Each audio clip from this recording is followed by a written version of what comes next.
Have you found your perfect foundation, or are you still searching? This NYX Can't Stop Won't Stop is definitely a foundation that I think you should give a try. So first up, let's talk about price, availability, and how many shades are offered at each retailer. So if you choose to buy this one from Walmart, you're going to have 45 different shades, but the prices vary depending on the shades. If you go to Target, they're going to have 26 shades and they retail for $14.99 each. If you go to Ulta, they have 37 shades and they retail for $15 each. I do have this one in the shade 6.5 Nude.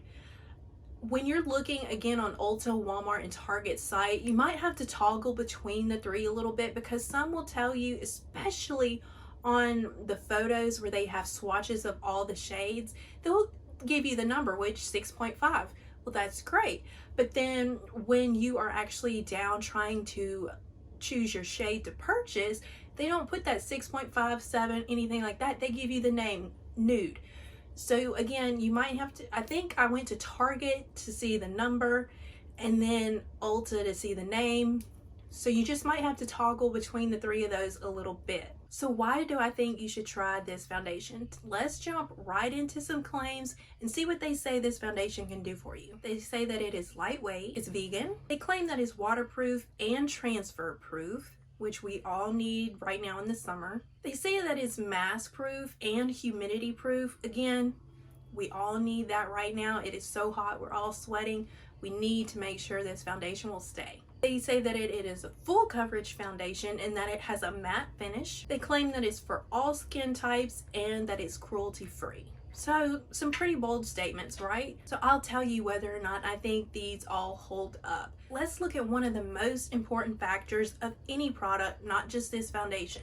That is going to be its ingredients. So let's take a look at that list. It has dimethicone, silica, magnesium sulfate, probably gonna botch this one, but tocopherol, aluminum hydroxide, butylene glycol, again I could have botched that, and synthetic mica. So one of the first claims on this foundation said that it is lightweight.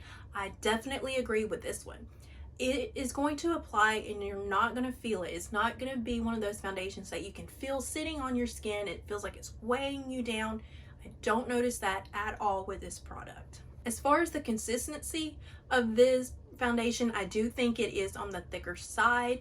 I do still use about 2 layers, but it is a thick foundation. But again, I don't notice any heaviness once it's been applied to the skin. How does it look once it's on? Its appearance, it can tend to cling to dry patches, so just be aware of that. Make sure that you moisturize and you do all of your skin prep before you're putting this foundation on. But it is a beautiful finish. It is the one that I'm wearing today.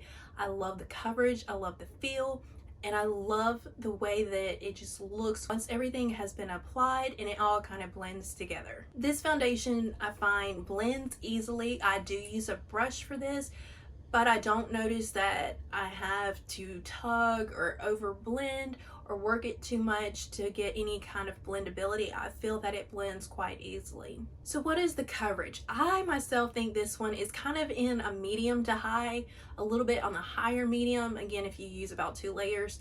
I don't really feel like this one is full coverage. I do have some spots on my face that I still notice through it. I don't think it looks too cakey. It doesn't kind of just blank out your face. So for me, I think this is a high medium coverage. What's the longevity of this foundation? For me, again, here in this hot southern humid heat, I find that this foundation lasts all day. I don't notice any lifting. I don't notice any patchiness. Don't notice that any kind of oils are seeping through, which I tend to have drier skin, but occasionally my chin can get a little oily. I don't notice any oils coming through throughout the day with this one. So after all of that information, how do I feel about this foundation? I personally love it.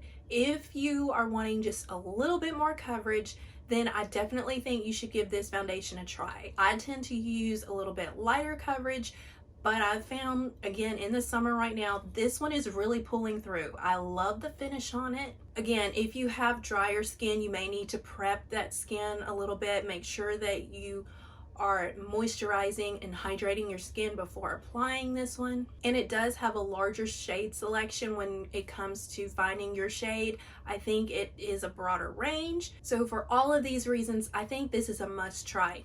Even if you don't love it, again, it's on the more affordable side of things, but I definitely think that you should give this a try if you're looking for something with staying power, a nice finish, it's not heavy, and more coverage. By now, I think you know whether or not you want to try this foundation. So if you do, go ahead and leave me a comment down below. Let me know what you think about it.